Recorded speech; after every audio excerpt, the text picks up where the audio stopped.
Hi, welcome to Senior Moments Successful Aging. I'm your host, Mary Beals-Ludka. I'm the Area Agency on Aging Director with NACOG, and you can reach our agency at 877-521-3500, and that is a toll-free number. Senior Moments Successful Aging is co-sponsored with Yavapai College Division of Lifelong Learning. The Division of Lifelong Learning has a producer that works with us and does all the work behind the scenes, Nancy Bennett, and Nancy can be reached at 717-7607. So give her a call, ask her about today's show, or maybe you have some ideas about some shows you'd like to see in the future. Today we have a special guest. Actually, we have two guests today. We have Caroline O'Sullivan. Hello. Dr. O'Sullivan, veterinarian. Yes. And we have Fedora. Hi, Fedora. He's ignoring us a little bit right now. Oh, honey.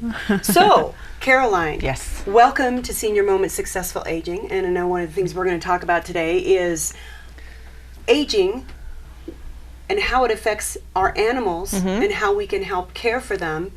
And, I know we had a conversation earlier, too, about just the process of aging and how it really affects humans and animals.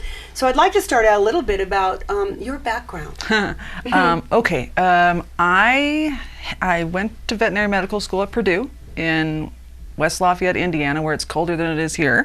And I got my education, cross-education in small animal, equine, and large animal, which turns out to be farm animals. And then I took every course available on exotics, which are everything not included in that education. And I went to Tasmania to do my externship there for a couple months and did some stuff with the Tasmanian Devil Project and some other work. But it turns out in Australia, hit by cars and emergencies are things like marsupials and birds, where here they're dogs and cats, and that it was just such a wonderful experience there. And then I came back and started work at a huge animal practice, small animal in Vegas, opened my own thing after I got into holistic medicine, and then moved here permanent October 1. Welcome. We're glad to have you in our Thank you area. very, very much. Thank you. Welcome. I love it here. And you were mentioning the holistic part. So when we think of a veterinarian, sometimes we think of traditional veterinarian medicine. So what are some of the other things that you incorporate in your practice? So I do an integrated practice. So I have a lot of respect for Western medicine with regard to diagnostics, surgery, emergencies, medications, those types of things. But I had gone back to the International Veterinary Acupuncture Society and did all their training on acupuncture, massage, herbals, food management, a lot of laser, just alternatives. And I try to integrate those into my practice. For mostly chronic disease is the most of the things that I see. People have tried everything else, or here, much more so, people just want to go at it in a different direction and in a very cooperative, not competitive way. I practice cooperative medicine, not competitive medicine. It does no good. But in my practice, one of the biggest, the kind of mantra for me is that aging is not a disease. It is not a problem in and of itself for anything. Two-legged, four-legged, human, non-humans, I don't believe it, not for a second.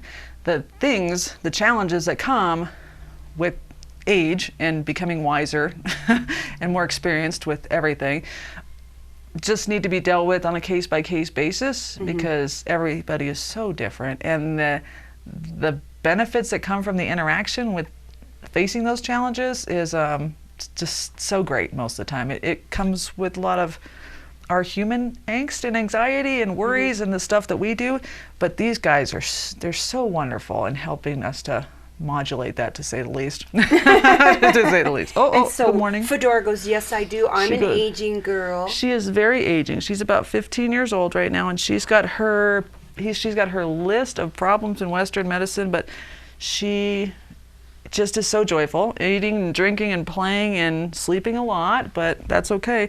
But the idea that she sits here and she lowers my blood pressure and she makes me smile and she gives me responsibilities and a schedule and forces me to get out of bed every morning and exercise, along with my black lab and my pit bull. But the care that these guys require and the scheduling and the attentiveness and the being in tune with things other than our own worries is magical. I mean, it really is. There's a lot of benefits. I'm a dog lover, and we were talking about that earlier. But there's so many benefits of animal companionship. Aren't there, though? So for any aged human, the benefits of companionship with a non-human has become so prevalent that the biggest agencies in this country, the National Institutes of Health, the Center for Disease Control, the veterinary academies, AAHA, which is the American Animal Hospital Association, runs scientific studies so that nobody can say that, oh, it's just somebody's idea or try to poo-poo it. That these guys, when I talk to you, my blood pressure is going up. When I talk to her, my blood pressure goes down. When I'm in a relationship with these guys, companionship, unconditional love, she doesn't care what I look like, what I sound like, any disfigurements, any medical issues, anything that we worry about with our human relationships. These guys, they don't care. They just want to love us and want us to love them back. And then their needs as well during our relationship is, we need to get up, we need to take them for a walk, we need to care for them, we need to be mindful of their needs, we need to make sure that their health care is taken care of. Most of the time, instead of or preferentially to ours, I'm paying her medical bills before I'm paying my own, for sure, right? Good news, bad news. But get us out, be social with other dog lovers. I don't know about you, but when you go to the dog park, I know everyone's dog's name, but I'll talk to you, but just to share coffee, but you're out being social, you're getting exercise, lower blood pressure, lower cholesterol rates, decreased stress, decreased anxiety, increased mental acuity. You're active, your whole body's active, your brain is active, and then you stop worrying about stuff that humans worry about, and you start taking care of these guys. Which is too much stuff. Which is too much, way too much, especially if you're in a situation where you're alone or don't have a lot of people in your life, and that when you spend your time thinking about your situation or your lack of situation or the things that come up that hurt this and this, putting one of these in your life really can change that. I mean, it really can modulate that quite a bit.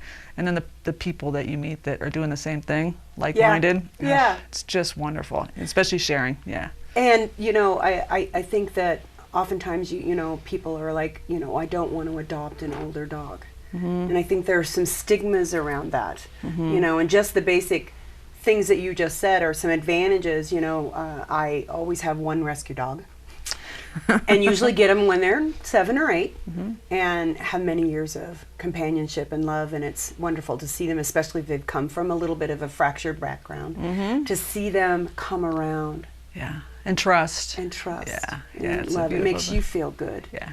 Inside, and it is a reason to get up sometimes. Oh, for sure. Or come home. Right, whichever thing we're looking at, right? But they're with the older you wonder, how do they make it this far and then get in a situation where they need someone like you, or anybody else to just come and just help me.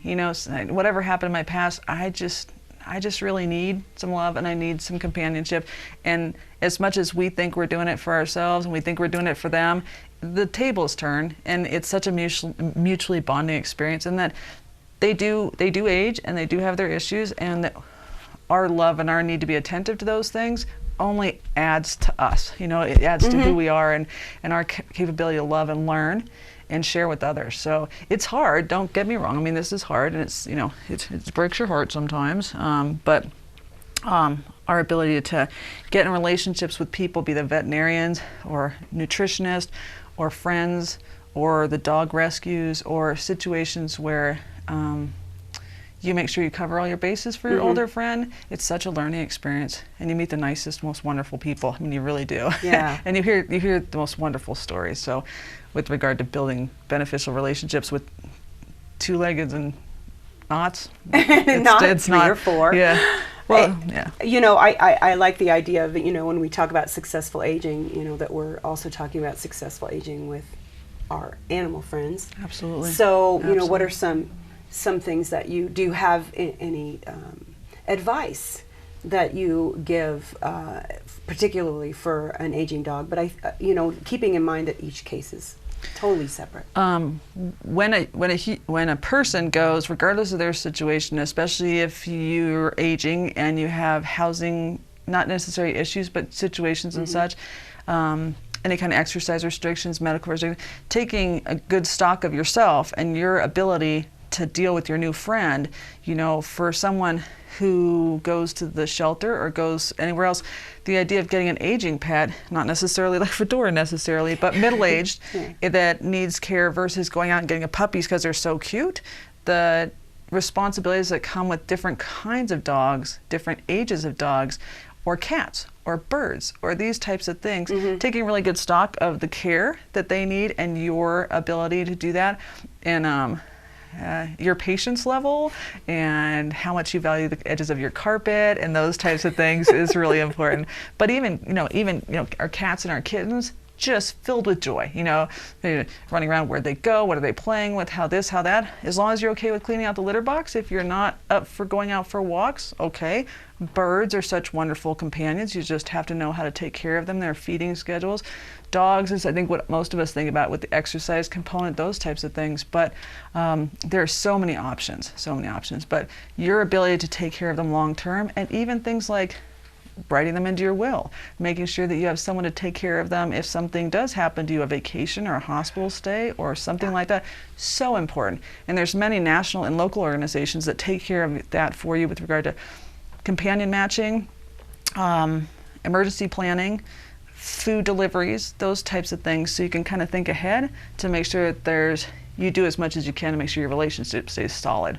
And then when you do fostering and adopting, as you probably know, if it doesn't work out, you have the ability to make sure that your friend can safely go back if it doesn't work out. Right. So, but there's so many organizations, especially here in town, that take those into consideration. A lot of animal lovers in the Quad City area, and so you did mention the breeds. I mean, they are so different. And I think that's really important for if you want a companion. What is this breed? What does this breed need? Because they do have characteristics.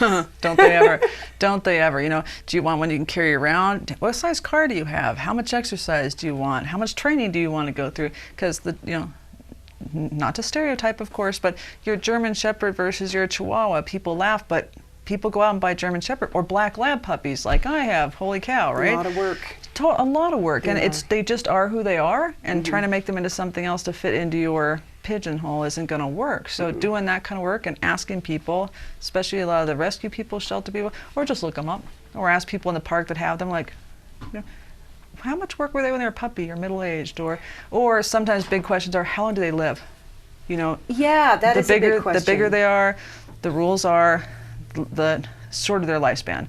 The smaller they are, you might be looking at 15, 18, 20 years. You just don't know, but it'd be nice to have as much information going in as possible.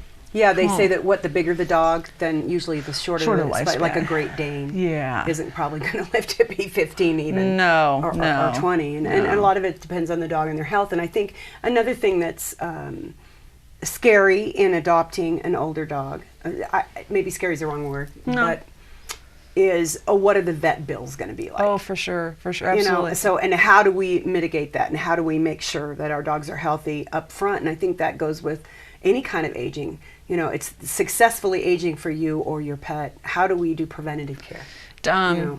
My strongest recommendation by far is that you develop a relationship with a traditional veterinarian in town, that have conversations like you and I are having, face to face, eye to eye, hands on, really comfortable, and then do pre-screening, do some blood work, do this, do that, which is a financial outlay, and then decide if we're going to do really great nutrition or we're going to do really great exercise. Air you breathe, food you eat, in my opinion, are the two things that are going to do the battle for you.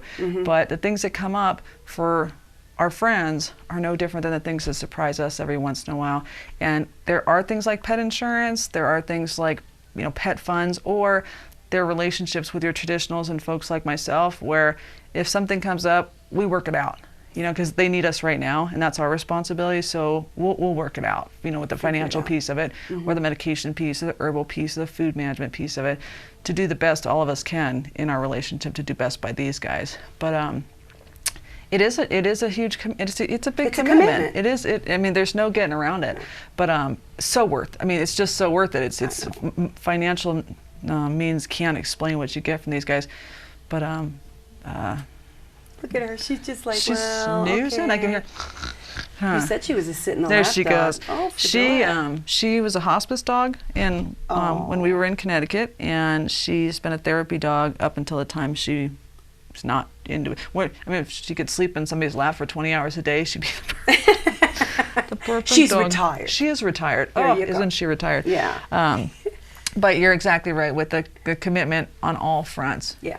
To get up in the morning, feed them, take them out, love them, get them good medical care, get them good food, those types of things, and make sure that if, God forbid, something does happen with you, that they're not left on their own. So you have access to some of those organizations because our agency has a legal program that for low income, if they can't get counsel or afford counsel, we'll help them do their end of life planning and their wills.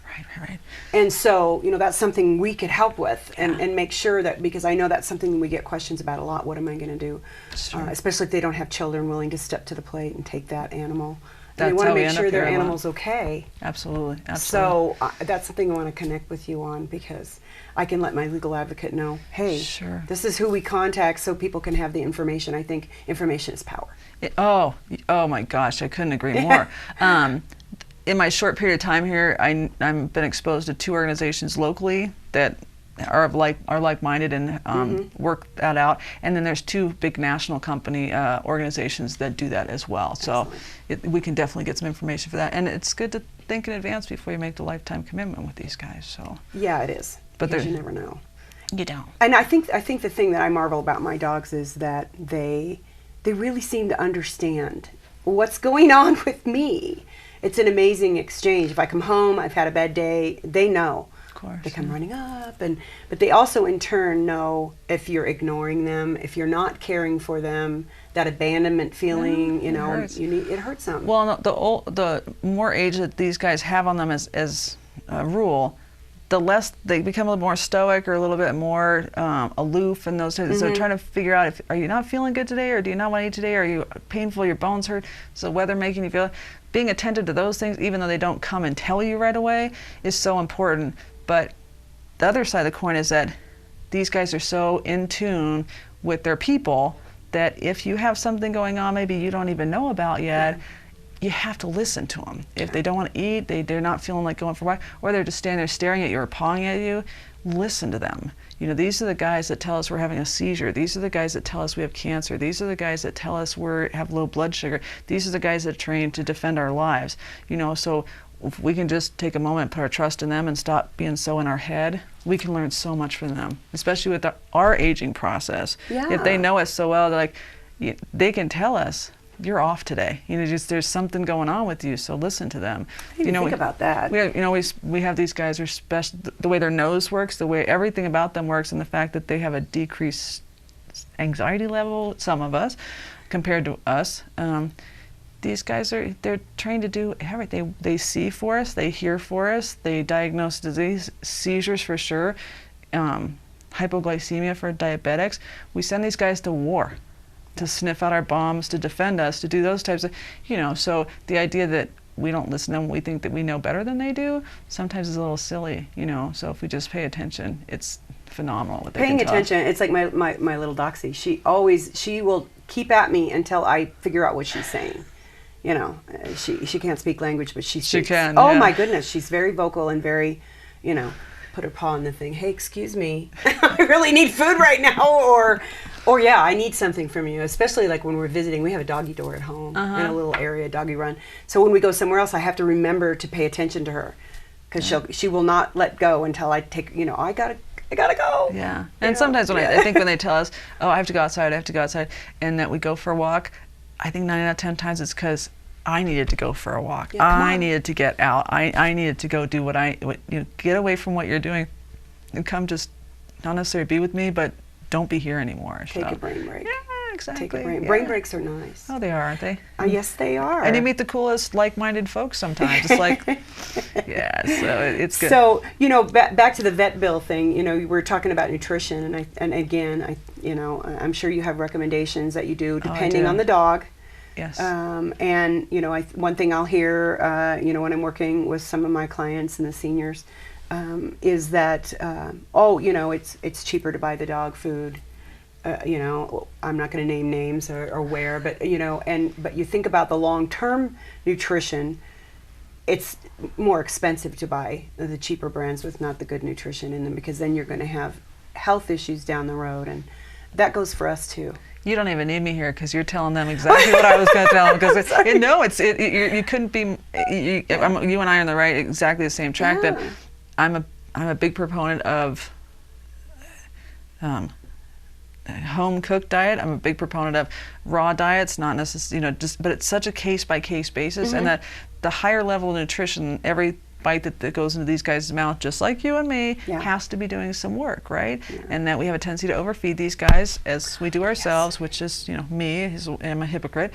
But the healthier they are for the longer period of time, the less money you're spending walking through the doors of a hospital, just like you and I. Like and the fact that having these guys in our lives, studies show scientifically, 16% less hospital visits, doctor visits for anxiety, depression, those types of things for pet owners versus non-pet owners in like 10-year retrospective study. And so, it's just the healthier you are, the happier you are, the better you take care of yourself, the less you're spending on a hospital bill. So the idea that walking in a veterinary office is going to cost you $45 to walk to the door, $45 is a really good bag of food. A really good, a lot of home cooking or a lot of raw cooking or a lot of, outside the norm feeding with these guys. So. I don't do home cooking. I'll have to think about that. We'll have to talk about that for my dog. Yeah, there's just so many. There's so many options, and that the way some people think, and the way we've thought for a long time is just like you're saying: go buy a bag of food, go do this, go do that. And I just don't think that way. It's a fine option. It's just that I don't think that way. I think that there are so many more, and the fact that my grandma or my grandpa used to have dogs on the farm all the time. They fed them all the table scraps, and they lived to be 20 years old and never saw a vet. That's an argument I hear all the time. Like, you're absolutely right. If your dog got to be a dog, got to go run around, play, hunt, do whatever dogs do, be a dog out in the fresh air, then your grandparents grew their own food, brought their stuff, cooked it at home, served it on a table, and then gave it to your dog. The quality of food that dog ate and the fact that it got fresh air and exercise every single day is light years above what we're offering most of our four-legged friends. I never thought of that. Yeah. So it's just a very different way of thinking. Yeah. And the argument that my dad's farm dog ate table scraps its whole life and lived to be 20, I'm like, that was the coolest, most lucky dog ever, in my opinion. Air you breathe, food you eat, exercise, and allowed to just be a dog, not a ornament. Yeah. Okay. Not an ornament. Well, I'm part of the family. Oh, I hate when they just leave them, and they're part of the family in my world anyway. I mean, they're part of the family. We involve them in our activities. They, our dog goes everywhere with us. Absolutely. That's just the way we are. She's 11 pounds, so she's pretty portable. So. Which is convenient, isn't it? Yes, it is. As in my opinion, as long as you let them be a dog. Yeah. Just they're dogs. Let them be a dog. Let them. And when certain breeds have certain predilections to want to do certain things that we might find disagreeable, but it's what they were born to do. So, I think if we as humans respected that as well, do what we were born to do, and just be happy doing it, and get some fresh air. Wow. Follow your bliss. Oh my gosh. Follow your bliss. My goodness, yes. Follow your bliss. So, another thing we've really noticed too is that more and more of our senior housing are allowing pets. Yeah. And I think part of that is because of the research, but also, it's still an issue for some. If they have to make a change in their housing, can they take their pet with them? And it's also part of when we do special needs evacuation. Oh my gosh, yes. And we had a cowboy up at the Wallow Fire that wouldn't leave because they'd rescue his dog and him, but they had to separate them. And he was on liquid oxygen in the middle of the fire and refused to leave. We came up with an alternative plan, believe me. Yeah. I just told the case managers, you do whatever you have to do, get him out, and we'll figure it out. Dogs, but he did not want to leave that dog. That dog was his life, and so how do we look at that? Wrap our arms around that as a community for emergency planning. I was on the emergency board in Las Vegas for a short period of time, and that it's such a convoluted issue. Yeah. But when it comes right down to it, and something happens, are you leaving your family? No. I mean that's the answer, right? No. But the plan with the community is, people first, those types of things, and that everyone does the best they can within the scope of what's important, but when it comes right down to that moment for that decision, so planning at home for yourself, having your food, having your emergency kit, having a car that can fit all your loved ones in it, having the backup plan with the blankies, the water, an evacuation kit for you and your family, regardless of what anybody else says, and the plan for whoever else is going to come in to help you. Being prepared for yourself and for your loved ones, I think, is key. And not depend on anybody else. I've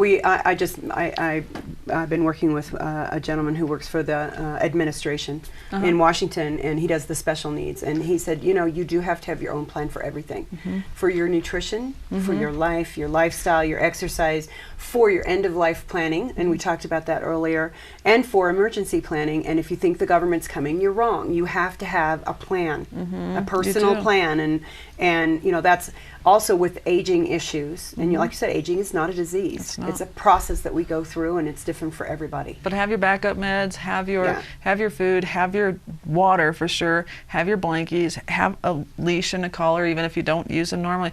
Just be ready to end anywhere. And having a car that's big enough for your creatures is key. I used to do English Mastiffs. So I have a van. I'm not a soccer mom, but I have a van because I have big dogs, right? It's ridiculous. But making those choices and making those decisions and that preparation for yourself, including backup medications. If these guys are on meds, have some extra for them as well as you, and then maybe in a to-go bag, maybe in one of those, be ready to second in your garage, whatever it is, just be ready, because you don't know what's going to happen. We had a really bad fire here, several years ago. You could see it from Whiskey Row. It was just, so there was a lot of people that had to evacuate with horses and all that stuff. Oh, yeah. So when we plan for our lives and aging, I love the points that you brought up today, Caroline. About aging is, not a disease. Not a disease, and absolutely. The benefits of a loved one in your life with 4 paws is a wonderful thing. Or for feathers, or just something that unconditional love. And that's the best part. And the responsibilities to them. Thank you so much for being here. Thank you very much. Thank you, Fedora, for being here. She was such a huge participant today. She was a very good participant, don't you agree? So, Caroline O'Sullivan, Dr. O'Sullivan. And how can we reach you? What's your phone number? 928-925-4130. Okay, and we'll have that on there for everyone. And again, thank you very much for joining us. I'm Mary Beals-Luedtke, and if you have any questions about anything today or about aging, all the way around, support services, call us toll free at 877-521-3500. This is Senior Moment Successful Aging. Until next time.